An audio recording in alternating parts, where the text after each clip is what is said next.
他现在情绪不稳定，很有可能会攻击目标以外的人。不要乱来！不要乱来！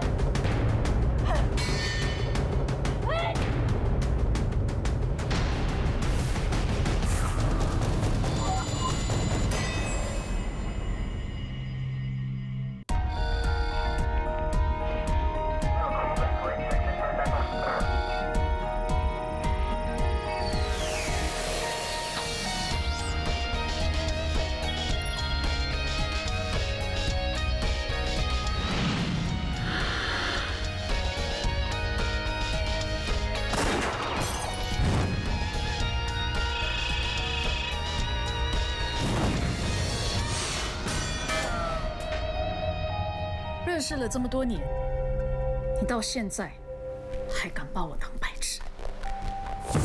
你说谎！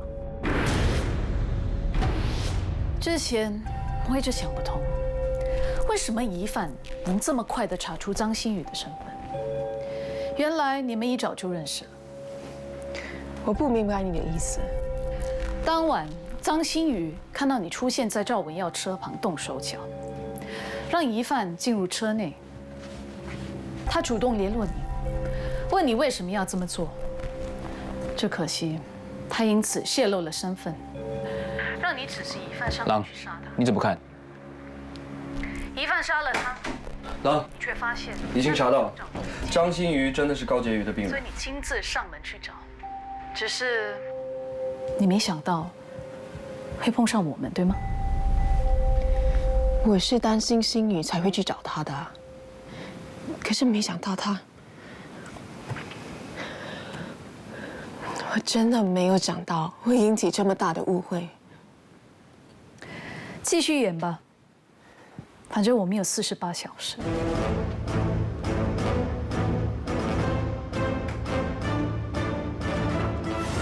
死者王志阳40岁，自雇人士；他的妻子刘丽芳30岁，文员。到目前为止。 我们并没有发现这2宗案件的死者之间有任何的关系，就像第1宗案件一样，切除手指的用意是想让他们受尽折磨而死。赵文耀和王志阳肯定做过伤害疑犯的事。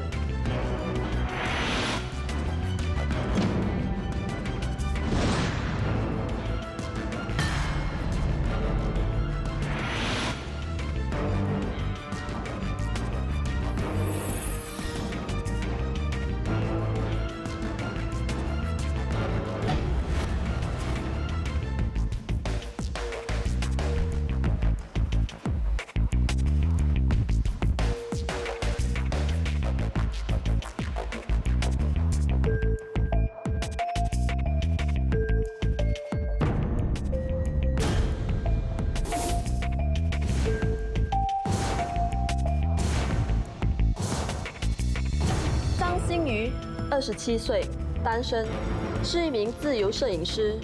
他在半年前搬进堂哥张国忠的屋子。根据张国忠说，张馨予在不久前被交往10年的男朋友抛弃，于是他一气之下就设立了这个网站。张馨予在3个月前开始在牙龙拍摄这些照片，引起了一些家庭主妇常常上网，看看自己的丈夫是不是真的去鬼混。在张馨予的打印机里找到了高婕妤心理医生的照片，这2张照片证明了高婕妤当时在现场。But is this evidence substantial enough?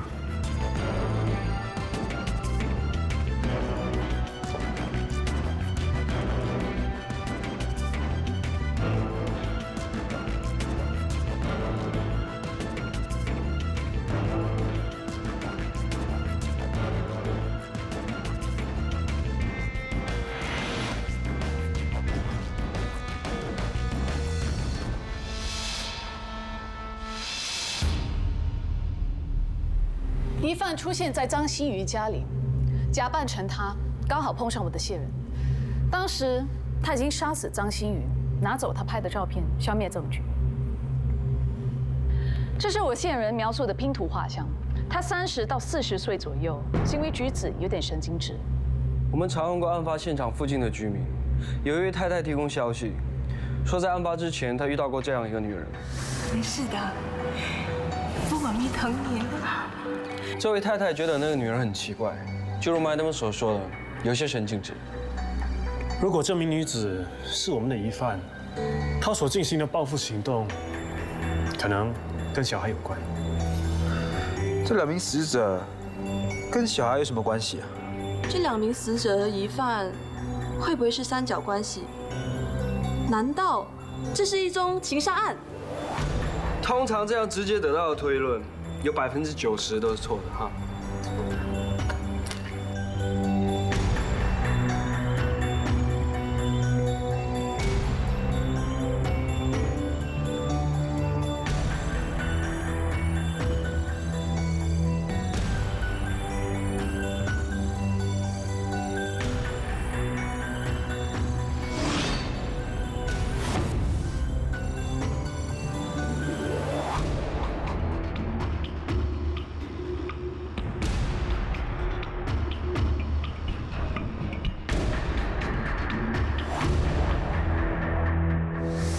这宗案件和6年前的连环凶杀案的相似度很高，两者之间一定有什么关联。对了，志云，当年你也有参与这宗案件，对吗？不单是我 ，Mam 跟狼也是其中一份子。那时我们都是 newbies， 刚当上 IO， 只能从旁协助调查。看来我们有必要重温当年的案件。跟当年的案件一样，2名死者先后被挖掉眼珠和切除手指，唯一不同的是，当年的死者是女性。 2名女死者不认识对方，可是却有个共同认识的女生，她叫刘玉美。8年前，2名死者在不同时间跟刘玉美是同事关系，过后大家各自离职，再也没有保持联络。所以刘玉美是这2名女死者之间的连接点，那么她跟凶手一定有关系。刘玉美是凶手暗恋的对象。后来刘玉美告诉我们，疑犯是她的旧同事林伟信，34岁，而是司机。从同事的口中知道，他性格内向、沉默寡言，曾经患上躁郁症。从各方面看来，他都相当符合我们所推测的凶手形象。请问有人在家吗？有人在家吗 Police, open the door.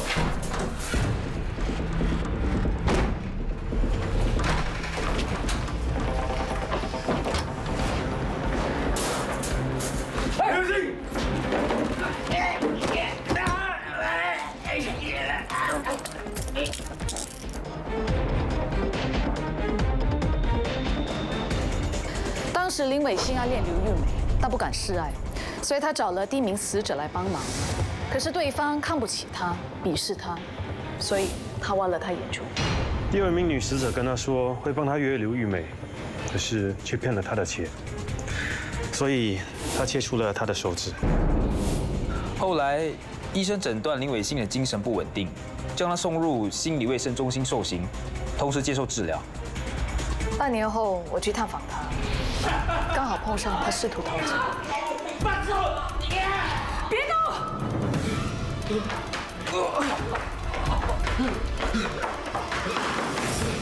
林伟信！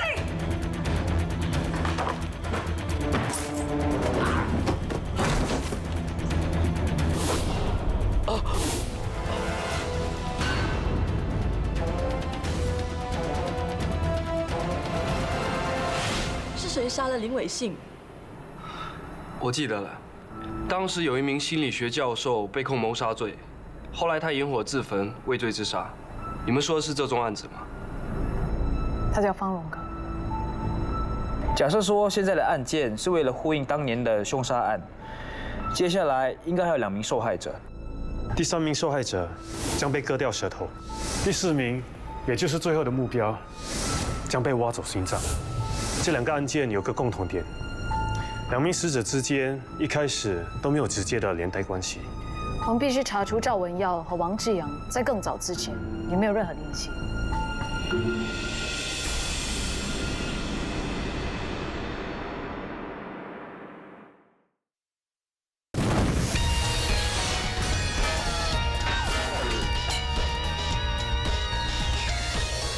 虽然明知道13吃不到我亲手做的蛋糕，可是刚才心里真的很希望他能够尝一口，1口就好了。连上生日歌都要隔着一片玻璃。虽然是隔着一片玻璃，但是13哥哥还是听得到我们唱的生日歌啊。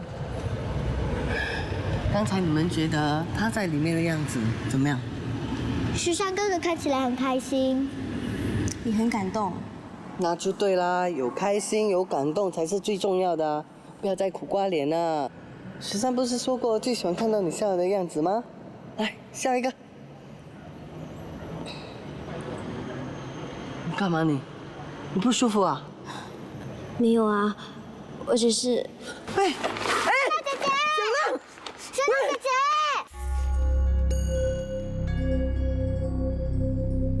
我不认识他。我们怀疑这个女人杀死赵文耀和王志阳。他一个人杀了2个男人，肯定有人在协助他。他让我想起一个人，6年前连环收杀案的疑犯林伟信。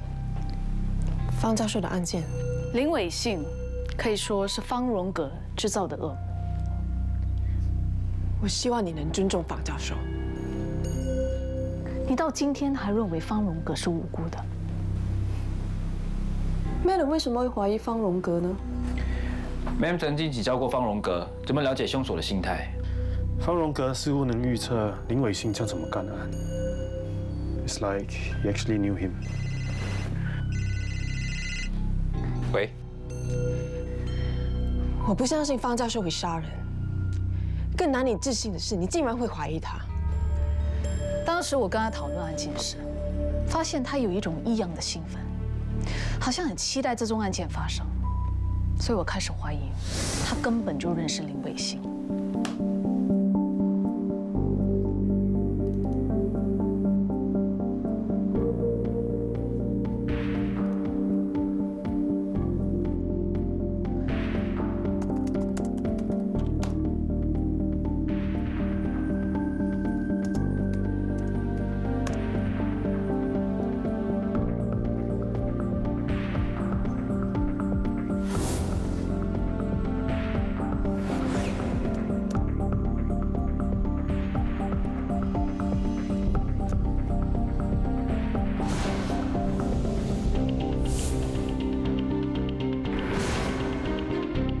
假设人类犯罪的源头就在那颗苹果里，当中蕴藏了罪恶的密码，那组密码才是我真的想要破解的。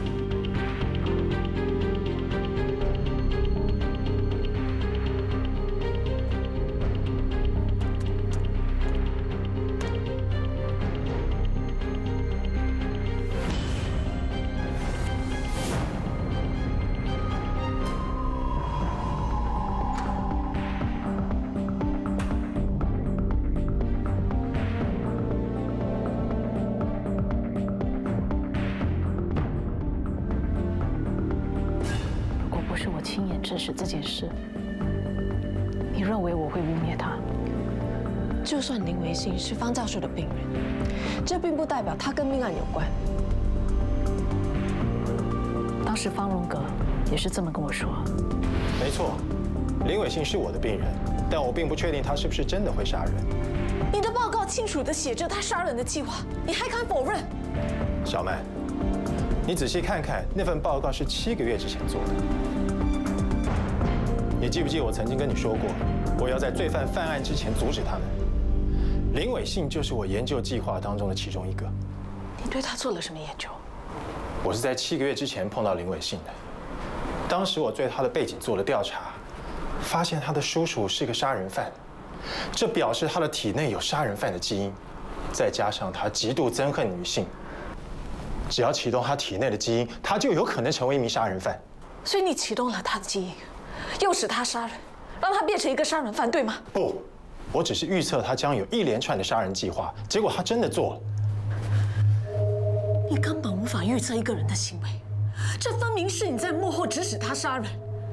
小曼，我的研究终于有了初步的结果，你一定要相信我。好，就算你能预测他的杀人计划，为什么不一早说出来？我不等到最后一刻，我就不知道这个实验是不是真的成功了。你让2个无辜的女生被杀，那你跟凶手有什么分别？如果这个实验成功的话，我们将能阻止许多还没有发生的罪行。你想想，这对降低犯罪率会有多大的贡献呢？ No， 我不能让你继续伤害无辜的人。小曼，我一直以为你能理解我的苦心，你应该要支持我的。这个研究比我的生命还重要，无论有多大的牺牲，我都会完成它。这是我的使命。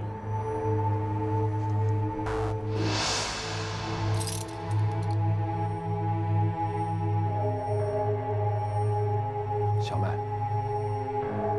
我真的不是凶手，你一定要查明真相。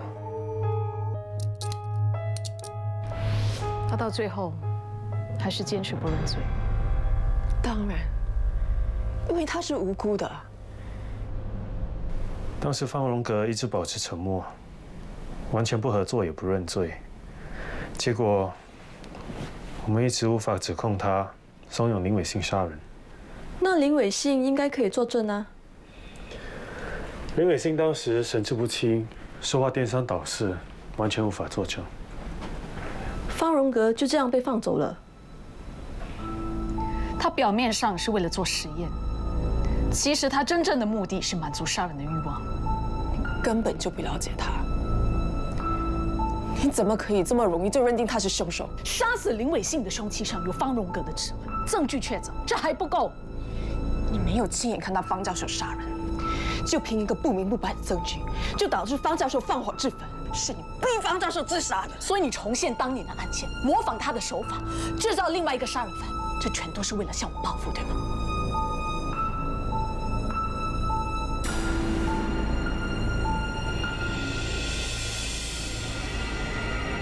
你为什么总是把人性想得这么黑暗？你当年误解了方教授。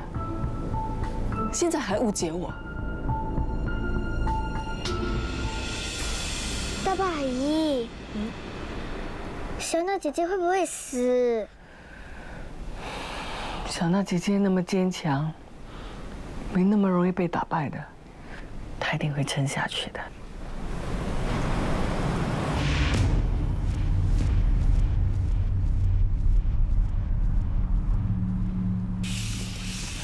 医生。 他怎么样了？病人是艾滋病患者，所以他一生病就比一般人严重得多。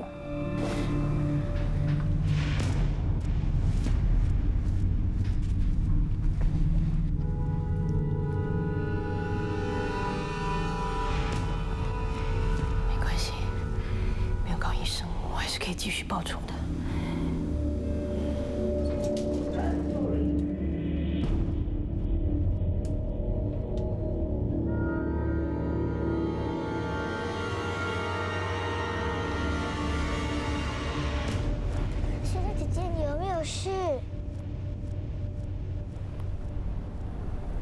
你呀、不舒服可以跟我们讲啊，我们可以早点带你看医生，你就不用躺在这里了。对不起啊，我以为我的意志力可以撑得住。小娜，我知道你不想麻烦我们，但是你忘了一件事啊，我们是一家人啊，一家人是不怕麻烦的，知道吗？就是啊，小娜姐姐，你一点都没有麻烦我们。 最近家里接连上发生这么多事情，要是你再出事的话，我真的承受不了的。大宝姐，其实我一直都不敢相信你把我当家人看待，可是我现在真的相信了。我答应你，我一定会努力活下去的。我们不要怕死，一起来扫它 ，OK？ OK。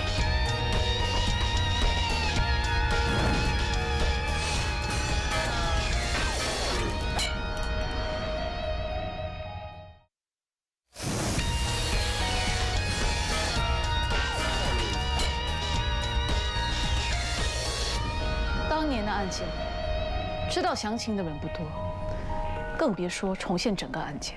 除了你，还有谁？对啊，如果他真的花了这么大的功夫来重现当年的案件，这好像对 Madam 也不会造成什么样的伤害。 All is Riddle。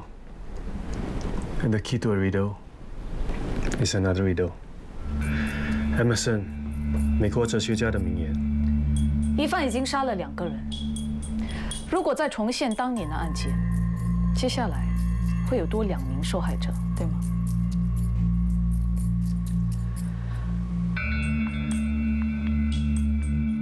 2点30分，手术就应该完成，然后他就会回去医生办公室休息。时间到了没？时间到了没？时间到了没？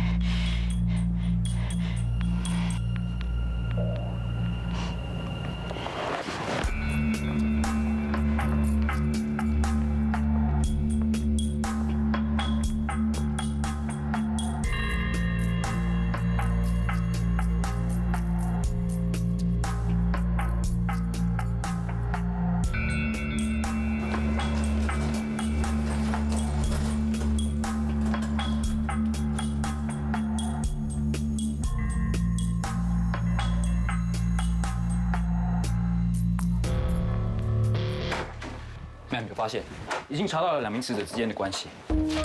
赵文耀曾经是一名手术护士，3年前离了职后转行为行销人员。王志阳则是一名麻醉师，4年前离职自己创业。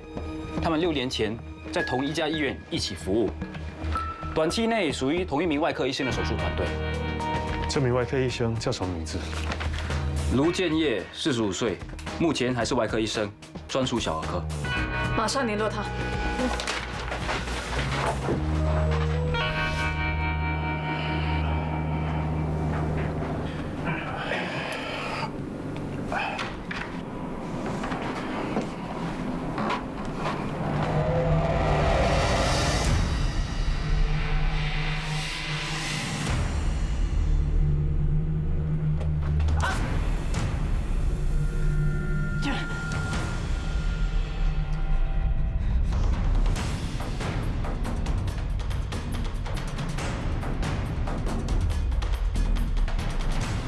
Madam， 卢建业在为病患做手术，手机没开，院方会通知他直接联系你。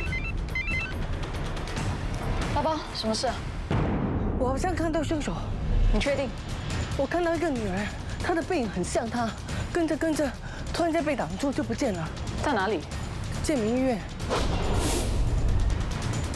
我要你马上去找一名卢建业医生，他是小儿科部门的外科医生，我怀疑他是下一个目标。Let's go。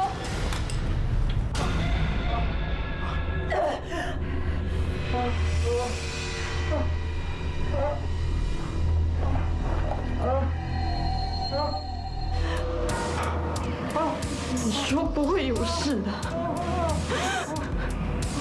为什么？卢建业医生在哪里？稍等一下，我帮你查。快点啊！这都是你的错，是你却不认罪，说了一个又一个的谎言来掩盖事实。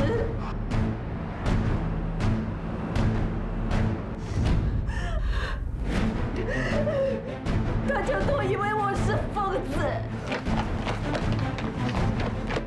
你的谎言让我失去了一切。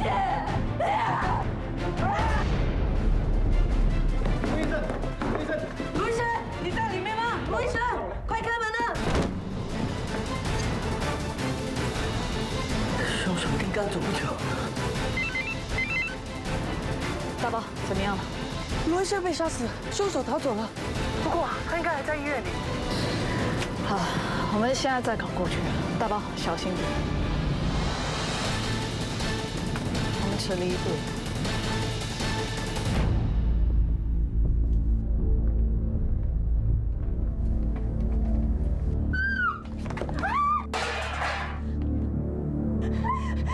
别讲！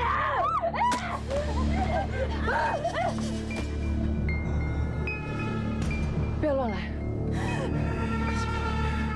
我没有干嘛，我不是警察，我不是来抓你的。不要乱来！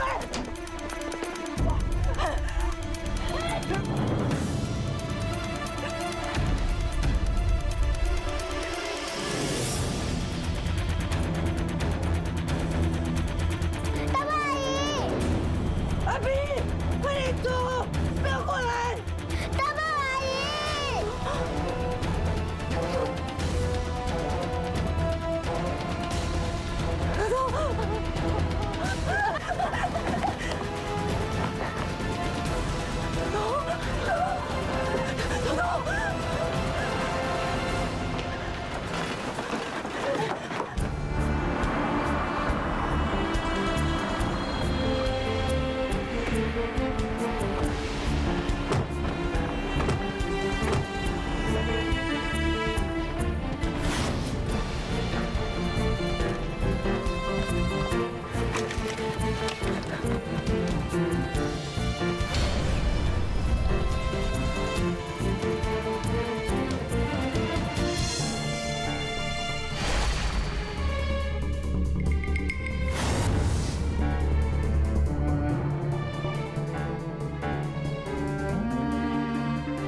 在都还没有找到他，会不会已经逃出去了？你没事吧？不要紧啊，只是擦伤。我刚才啊，真的差一点被他一刀杀死了，幸好阿 B 及时叫住。阿 B 怎么阻止他？不知道嘞。刚才阿 B 突然间跑出来叫了一声，他就整个人呆住了，一直对着阿 B 叫，彤彤彤彤，不知道是什么意思啊。我们推测疑犯可能有个孩子，或许当时他是把阿 B 当作是自己女儿吧。他一定是很爱这个孩子啊，不然不会有这种反应的。他在前2次的杀人行动里部署得很好，干案时很冷静。不过这一次，他好像无法控制情绪。对了，我是觉得他有神经病的。他多半有精神病的前科。他现在情绪不稳定，很有可能会攻击目标以外的人。那现在他这样在外面乱跑，不是很危险？希望能尽快查出他身份吧。你那边怎么样了？高杰有没有说什么？目前没办法把疑犯和婕妤连在一起。不过我肯定，婕妤是在幕后策划一切的人。可能是那个高婕妤不在身边，所以他就乱来了。他一定要继续完成最后一个步骤。现在我们是要跟他比赛了，看是我们先找到他，还是他先找到目标。卢建业、王志阳和赵文耀在6年前牵涉了一宗关于医疗失误的官司。当年的原告是名女子，叫做姚婉仪。她控告卢建业对刚满1岁的女儿做出错误的判断，导致她的女儿死亡。而这场官司最后的结果，卢建业胜诉，王志阳跟赵文耀都是证人。那后来姚婉仪怎么样了？她承受不了失去女儿的打击。精神出了问题，在3年前，她跟丈夫离婚，不久后，她就被送进心理卫生中心接受治疗，直到6个月前才出院。姚婉仪是3名死者的连接点，so obviously she's the suspect。他女儿叫什么名字？何丽彤。难怪他一直说彤彤是指他女儿。如果他女儿还活着的话，今年会17岁。所以他才把同样年龄的小孩当作是自己的女儿。他在为他女儿报仇。假设案件在扮演6年前的案件，他的最后一个目标肯定跟他有最切身的关系。有没有他前夫的资料？有。何少杰，38岁，现在在银行担任经理，单身。He might be the next target。马上联络他。呀。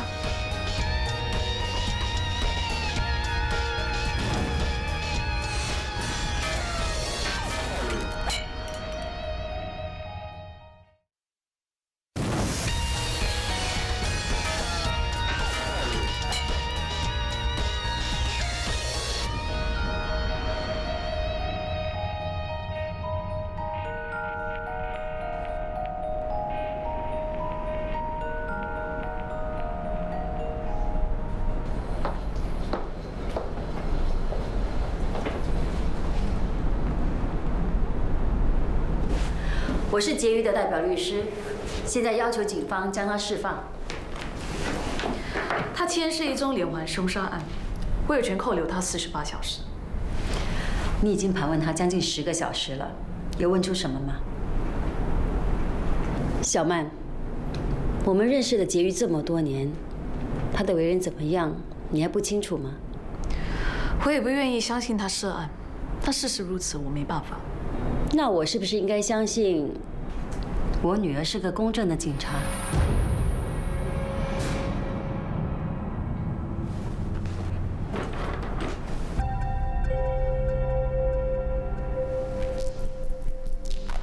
全都是我干的，我认罪行了吧？你让我先把她放下来好不好？这是婕妤的一个女病人付了林生前传给她的一段录像。婕妤在看这段录像的时候，也不忍心指证你。为什么你不收集多一点有力的证据，才对她下判断？如果我坚持不要释放婕妤，你会怎么做？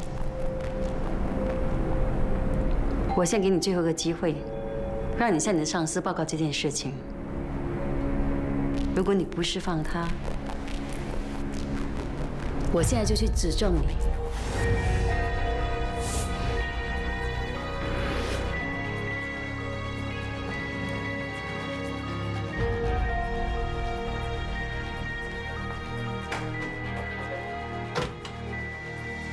宇泽、Dylan、刘志炳、傅文博、傅乐林，他们的血都沾满你的双手。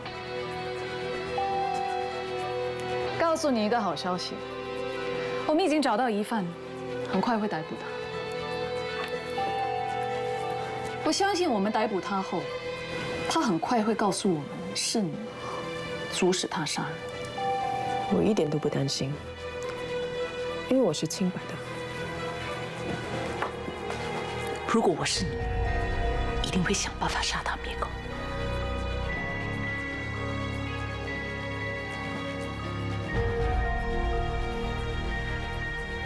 你可以走了。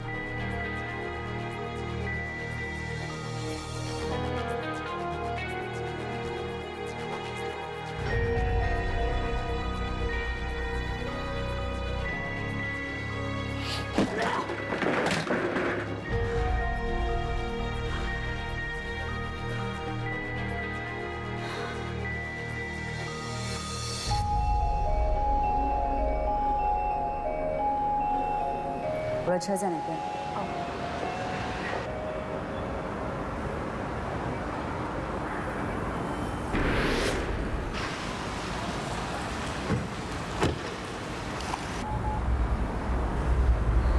他们已经上车了。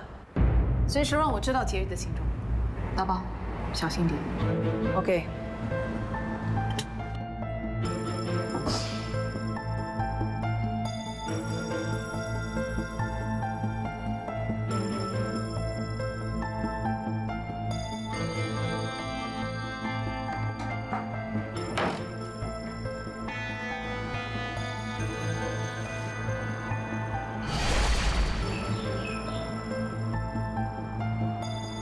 何先生，我们怀疑你前妻姚婉仪已经连续杀了3个人。赵文耀、王志阳、卢建业，真的是他做的吗？我没有认真。何先生，我们需要你的帮助，才能阻止姚婉。请说一说关于你女儿的事。我女儿彤彤刚满1岁时，被诊断出患有先天性心脏病。当时的医生就是这位卢建业，他建议给彤彤开刀，彤彤动了手术。我的彤彤为什么会死？为什么？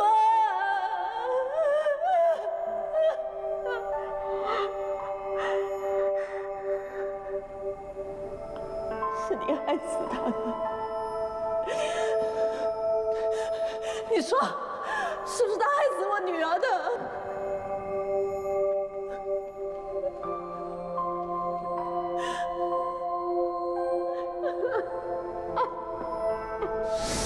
为什么姚婉仪这么肯定是卢建业医生的错？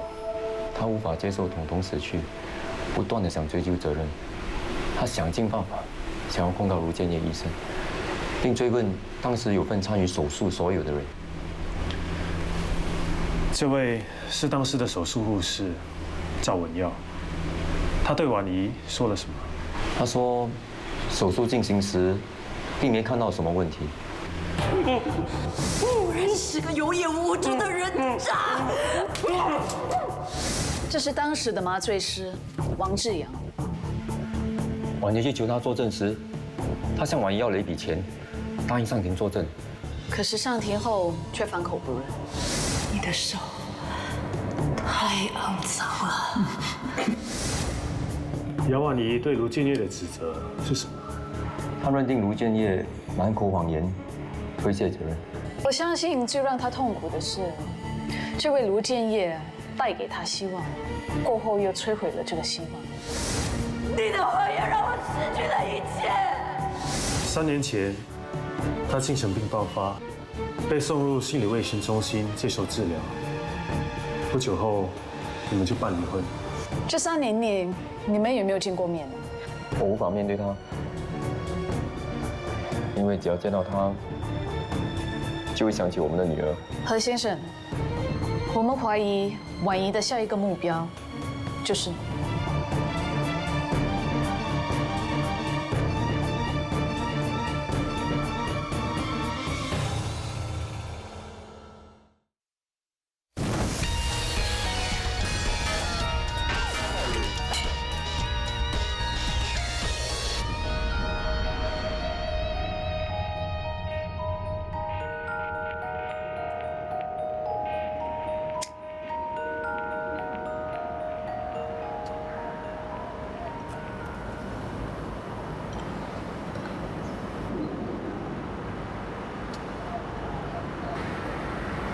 彤彤，生日快乐！只有妈咪记得你今天生日，大家都忘了，当做什么都没有发生过。没有人管你，只有妈咪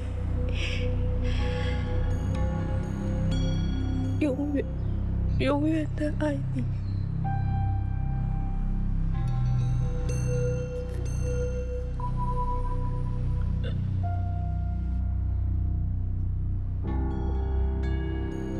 今天是彤彤的生忌，我们相信姚婉仪会选择在这一天来完成她的报仇行动。当时我选择和他离婚，的确是我太狠心了。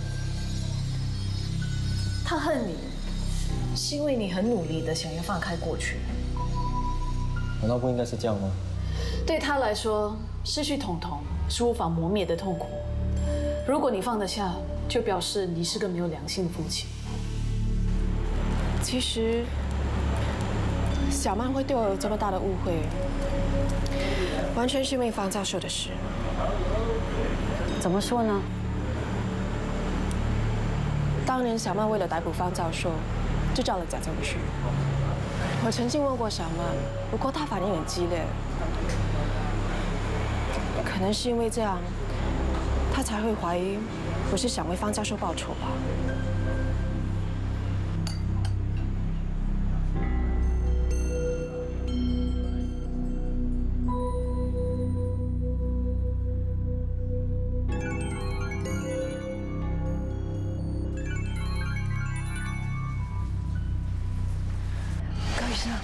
你在哪里？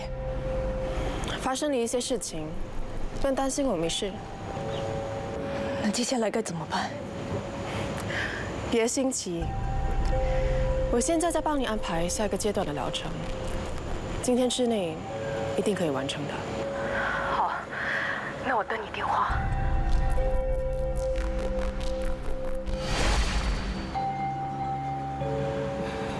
我想先回去了。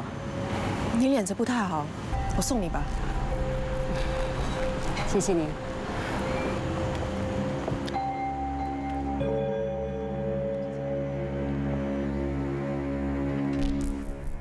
他们一起离开咖啡座，我会继续跟着。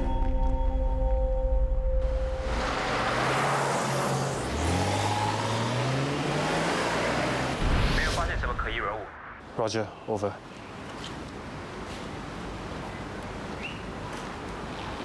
怎么了？如果高婕妤是整个案件的主谋，认为他现在在想什么？如果我是婕妤，我所做的一切都是为了帮方教授报仇，最终的目的是要让我胡小曼尝试同等的痛苦。可是杀了何少杰不影响我。按照当年的案件，何少杰肯定是最后的目标，所以我们是急着来保护他。But what if there are more than 4 targets？ 重现当年的案件是个陷阱。何先生，除了那3名死者，有没有其他人牵涉在当年的案件？事情发生以后，婉又没有说他通了些什么人。主要就是这3个人害死了彤彤，当然也责怪我。对了，他提起过对方的律师害他打输官司，是个贪钱又没良心的律师。他叫什么名字？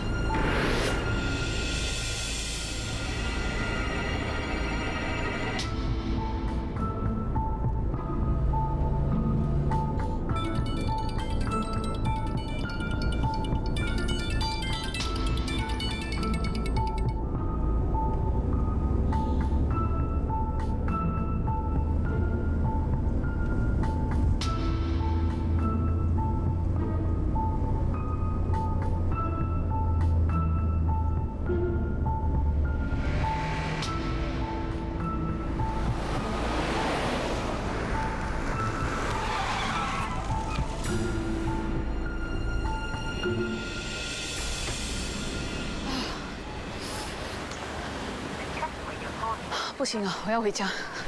其他人在这里守着，我陪你去。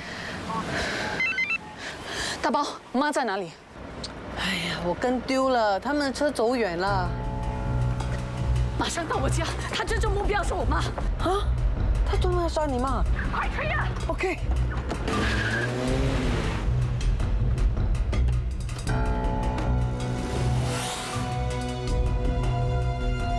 安迪。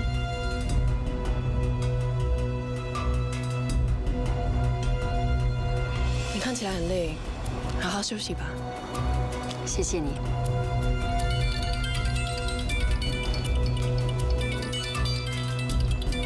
是小曼。我觉得你应该和他谈谈的。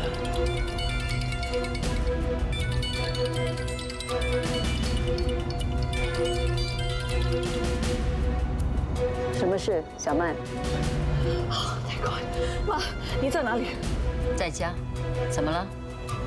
你跟婕妤在一起？好，你听我说，想办法摆脱他，离开家里。小曼，你到底想搞什么诡计？妈，你的处境现在很危险。那你说清楚，要不然我是不会听下去的。好，6年前，你是不是帮了一名卢建业医生做辩护？没错，他被杀了。帮他作证的2名男士也是被杀了，凶手是原告姚婉仪，你是他下一个目标。接着你想告诉我，婕妤就是主谋，对吗？妈，这真的是婕妤的诡计。小曼，为什么你到现在还执迷不悟？妈，我求求你，相信我好吗？妈，妈。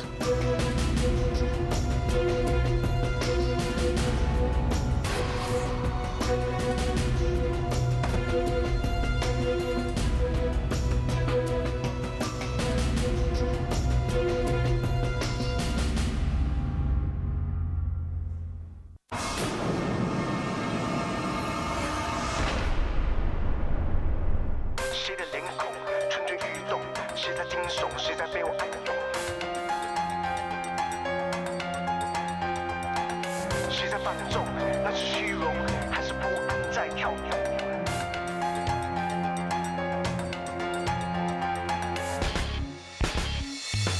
谁的脸孔蠢蠢欲动？谁在惊悚？谁在被我按动？谁在放纵？那是虚荣，还是不安在跳动？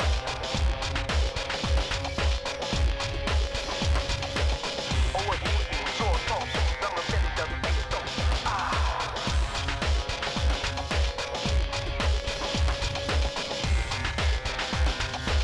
我知道我的未来由我掌控。